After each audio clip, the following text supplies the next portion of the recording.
Hi friends, last videos లో మనం important topic గురించి డిస్కస్ చేసాం కదా. అదేనండి income tax basics, direct and indirect tax, GST system and pan importance. Tax system లో ట్యాక్స్ తగ్గించుకోవడానికి మనం డిఫరెంట్ మెథడ్స్ యూజ్ చేస్తాం, కానీ అన్ని మెథడ్స్ ఒకలా ఉండవు. మీకు ఒక రియల్ టైమ్ ఎగ్జాంపుల్ గా చెప్తాను.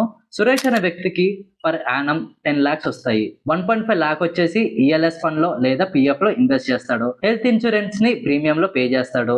అండ్ దీంతో పాటు హోమ్ లోన్ ఇంట్రెస్ట్ క్లెయిమ్ చేస్తాడు.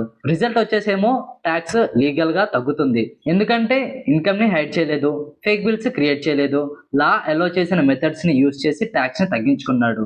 దీన్నే ట్యాక్స్ ప్లానింగ్ అని అంటాం. Safety and legal. అండ్ అలానే సురేష్ అనే వ్యక్తి పర్ యానం 10 lakhs ఎర్న్ చేస్తున్నాడు.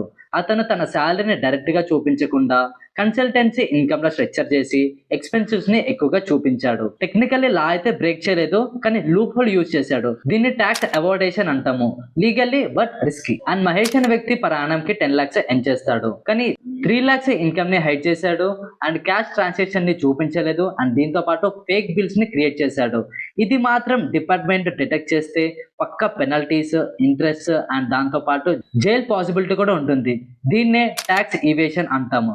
మొత్తం ఇల్లీగల్ గా ఉంటుంది. సింపుల్ ఎగ్జాంపుల్ ట్రాఫిక్ రూల్స్ లో చెప్తాను. ట్యాక్స్ ప్లానింగ్, సిగ్నల్ క్రాస్ చేసి సేఫ్ గా డ్రైవ్ చేయడం. ట్యాక్స్ అవాయిడేషన్, సిగ్నల్ లో స్మాల్ గ్యాప్ యూజ్ చేసి స్పీడ్ గా క్రాస్ చేయడం. ట్యాక్స్ ఈవేషన్, సిగ్నల్ ని బ్రేక్ చేసి రూల్ వాలెట్ చేయడం. డిఫరెన్స్ క్లియర్ గా అర్థమవుతుంది కదండి. అండ్ లాస్ట్ నోట్ ఒకటి గుర్తుపెట్టుకోండి, ట్యాక్స్ సేవ్ చేయడం ఇంపార్టెంట్, కానీ కరెక్ట్ మెథడ్ యూజ్ చేయడం ఇంకా important. Legal planning, peace of mind. Illegal action, punishment and risk. ఈ వీడియో మీకు నచ్చితే లైక్ చేయండి, షేర్ చేయండి అండ్ మన జీకే ఛానల్ ని సబ్స్క్రైబ్ చేసుకోండి. Thank you. Have a good day.